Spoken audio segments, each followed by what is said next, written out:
Empecemos con esto, ¿no? La dislipidemia y el riesgo cardiovascular. Entonces, la dislipidemia es nuestro tema y su riesgo cardiovascular. ¿Todas las dislipidemias dan riesgo cardiovascular? No, la tipo 1 y la tipo 5 no dan riesgo cardiovascular elevado. Eso hay que meterse en la cabeza. El tipo 1 y el tipo 5 de Friedrichsen no dan riesgo cardiovascular elevado. Ok. Entonces, sencillo, no hay ningún problema. Y entonces la dislipidemia, ¿por qué genera? Entonces, nosotros sabemos que todo este es el endotelio normal. Pero resulta que en la disfunción endotelial va a empezar, ¿no?, a generarse LDL oxidado y, ¿no?, la infiltración de monocitos que van a terminar generando al final las células espumosas, ¿no es cierto?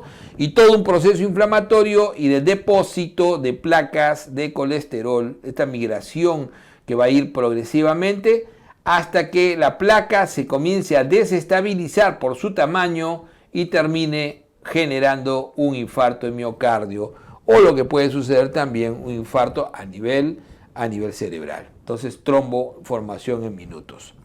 Entonces, ¿cómo evitamos esto? ¿Cómo podemos ver esto? Entonces, vamos a tener factores de riesgo importantes. Lo que, si bien es cierto, el riesgo cardiovascular, miren lo que le voy a decir, el riesgo cardiovascular, lo vamos a medir con una calculadora de riesgo. Esta calculadora de riesgo hecha por la American Heart Association, lo que te da es un porcentaje de muerte a 10 años. Y eso es lo que vamos a hablar, porcentualmente. Dices, oye, yo tengo menos del 5% de posibilidad de morir a 10 años. No hay problema, tú no debes tomar nada.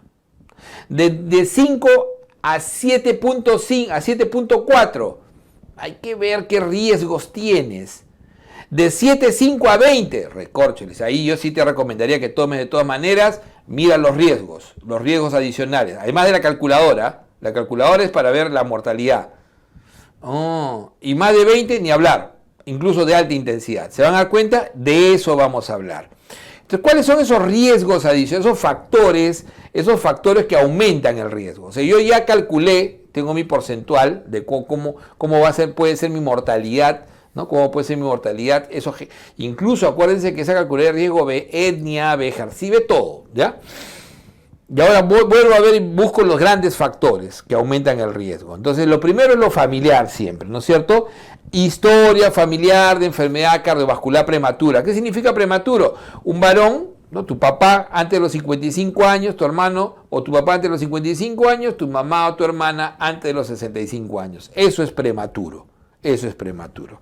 Y entonces dices, hipercolesterolemia primaria. Vamos a ver un cuadrito importante que ahí les voy a precisar lo que tienen que acordarse. Pero es clave ver especialmente la hipercolesterolemia familiares, ¿no? El 2A y el 2B, el heterocigoto y el homocigoto. Y lo vamos a ver después. Entonces, hipercolesterolemia familiares. Ok. Las hipercolesterolemia familiares tienen triglicéridos normales. En cambio, la poligénica tiene triglicéridos y colesterol ambos elevados. Síndrome metabólico, ya lo hemos revisado. ¿Tiene síndrome metabólico? Ni hablar, toma tu trato. Por eso que le decía, el síndrome metabólico, la utilidad es que te ayude a tomar decisiones. La enfermedad renal crónica, la principal causa de muerte es enfermedad cardiovascular, infarto de miocardio e incluso cerebrovascular. Condiciones inflamatorias crónicas, estamos hablando de artritis reumatoide, es una peruana la que ha estudiado mucho esto en Vanderbilt y determinaron en un grupo de estudio efectivamente que la principal causa de muerte por AR es infarto de miocardio. Entonces, ¿por qué? Por el proceso inflamatorio crónico. Y por eso es que no se recomienda que estos pacientes tomen AINES que generan mayor riesgo cardiovascular. Por ejemplo, los COX-6, por eso que se suelen no utilizar por estos motivos. Entonces, condiciones inflamatorias como AR, lupus, pacientes con VIH, pacientes con psoriasis, que ¿no? son pacientes que tienen procesos inflamatorios crónicos, incrementan su riesgo cardiovascular. Menopausia precoz, eso significa menos de 40 años. También esa mujer incrementó su riesgo cardiovascular. Biomarcadores lipídicos importantes. O sea, doctora, eso es lo clásico, el H. No. Acá hay biomarcadores lipídicos importantes. Uno de ellos es que tengas un triglicérido persistentemente alto, más de 175. Ok. Otro de ellos es que tengas un ApoB mayor de 130. Es un marcador malo. Que tengas un PCR de 2 o más, elevado siempre. ¿No es cierto? Una proteína C reactiva. Que tengas un índice tobillo-brazo. Recuerden que esto tiene que ver con enfermedad arterial periférica. Índice tobillo-brazo se hace hoy en día con Doppler, con los Doppler que se utilizan en consultorio, ¿no? Vas a mandar un ecógrafo. Hoy en día el uso de ecógrafo, de ultrasonografía es para el médico, es el estetoscopio del siglo XXI. Tienen que aprender a utilizarlo. Entonces, con tu Doppler de tu ecógrafo personal, tú mides el flujo, el pico, tanto en el tobillo como en el antebrazo y con eso, en el brazo, perdón, y con eso comparas, ¿no? Radial, cubital, humeral, comparalas con tibial anterior, tibial posterior y pedial y haces un índice. Cuando es menor de 0,9 es importantísimo, enfermedad arterial periférica. Lipoproteína elevada. Entonces, estos son los factores que te aumentan. Por lo menos acuérdate, el familiar es fundamental. La hipercolesterolemia primaria, el síndrome metabólico, enfermedad renal, las enfermedades inflamatorias, eso es clave. Eso es clave.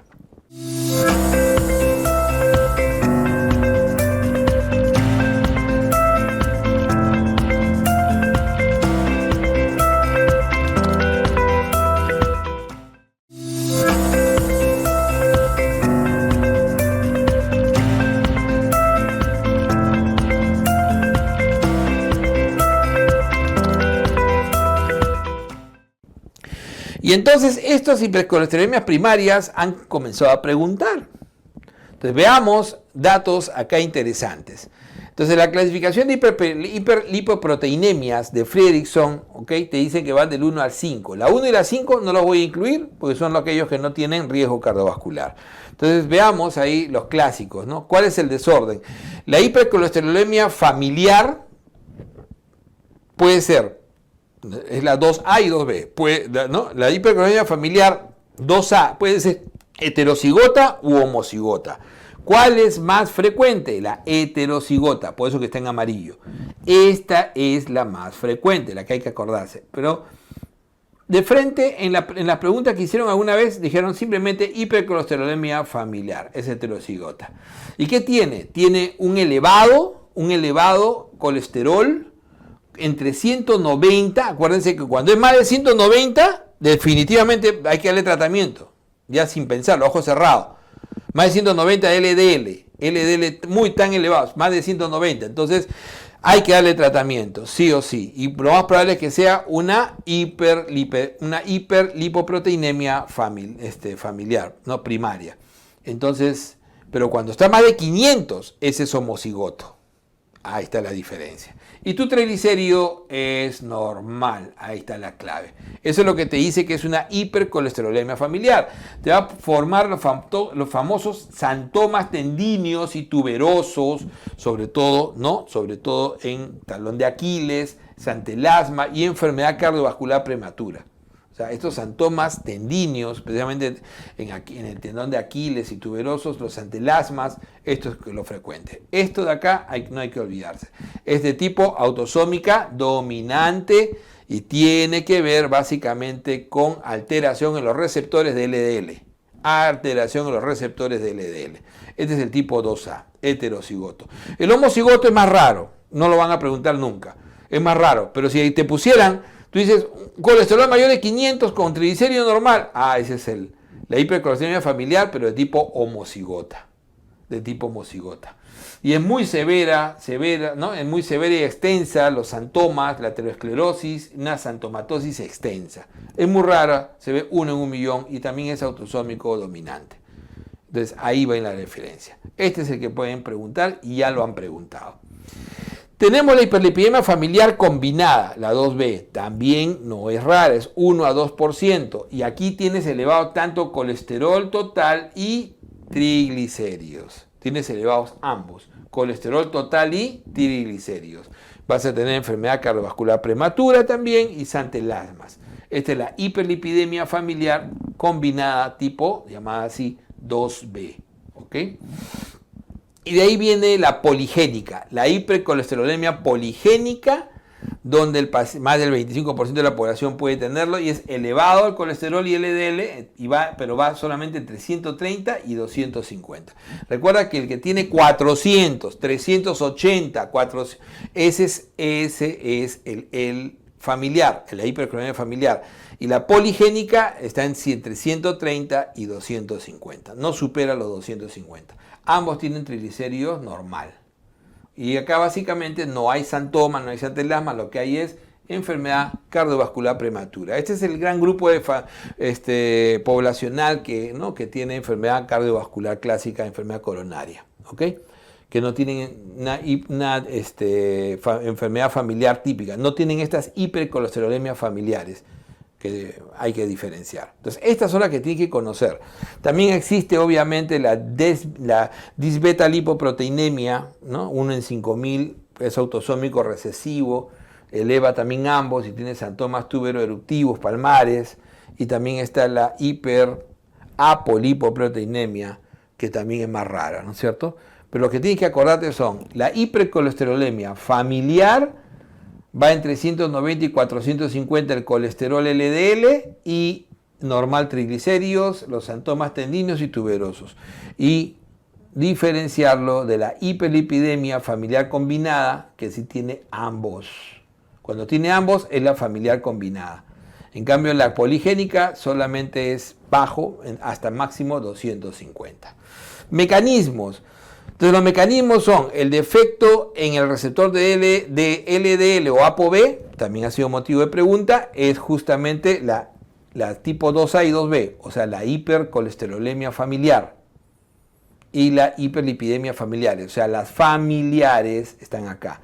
Acá están las familiares, o sea, la hipercolesterolemia familiar y la hiperlipidemia familiar. Ahí están con defecto receptor o de ApoB 100.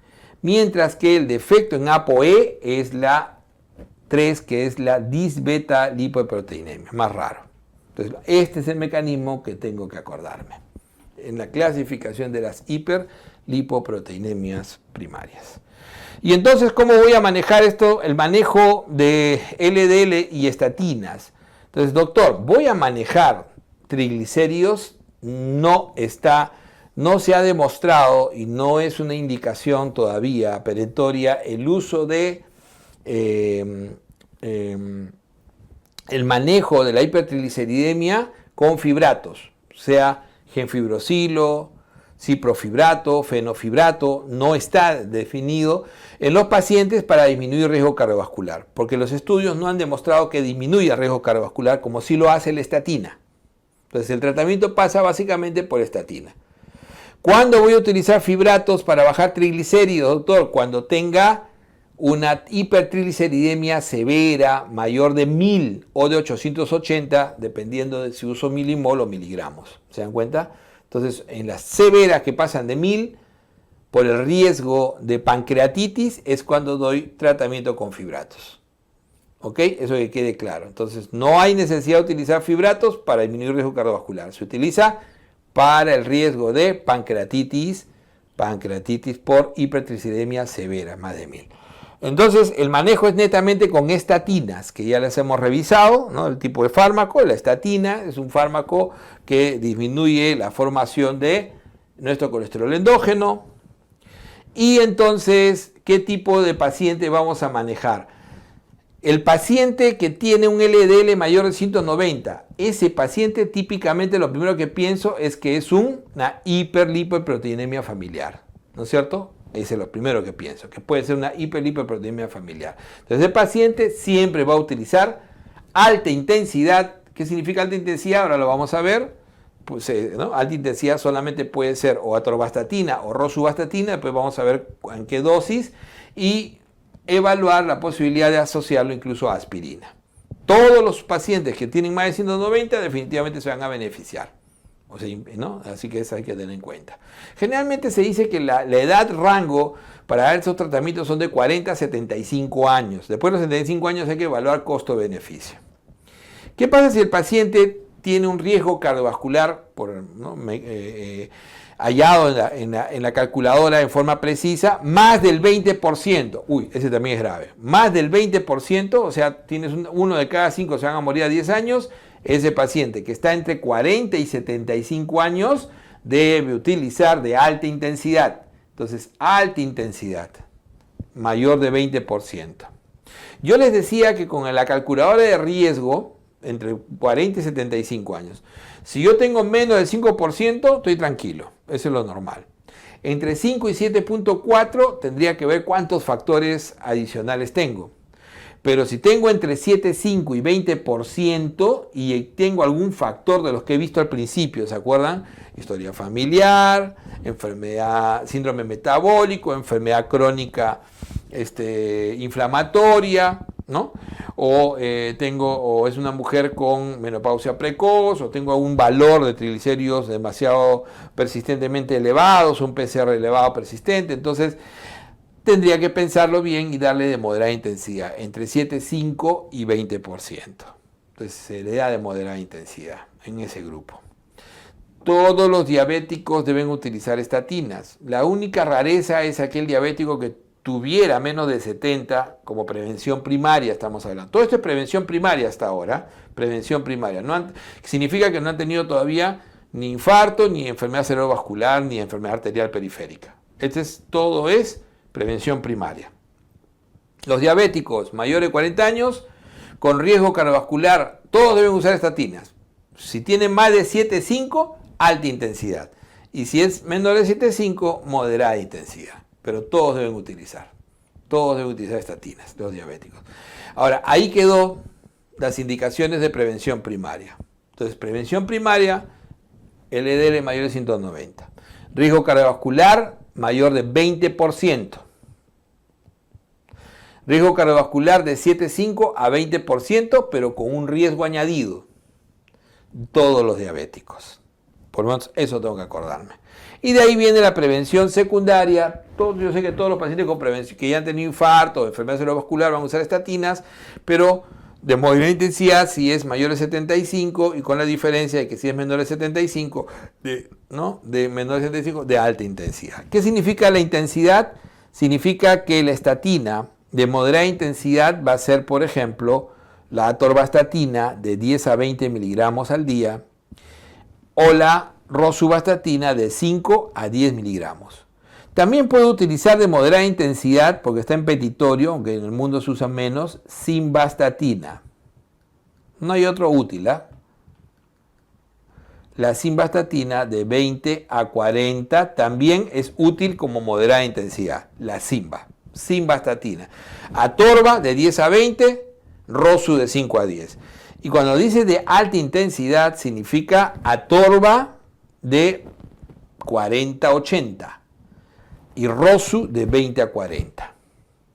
Recordando siempre que las estatinas, ¿no?, preferentemente se dan de noche, que es cuando el proceso de formación de colesterol es más intenso durante la noche, ¿no? Por eso se suele dar mejor en la noche, que tiene ciertas contraindicaciones con el alcoholismo, con la falla hepática, y hay que tener en cuenta que uno de los grandes factores y efectos adversos de las estatinas es el daño muscular, elevación de las enzimas musculares e incluso puede generar rabdomiolisis en los adultos mayores. Por eso que es controversial por encima de los 75 años dar estatinas, salvo mejor opinión.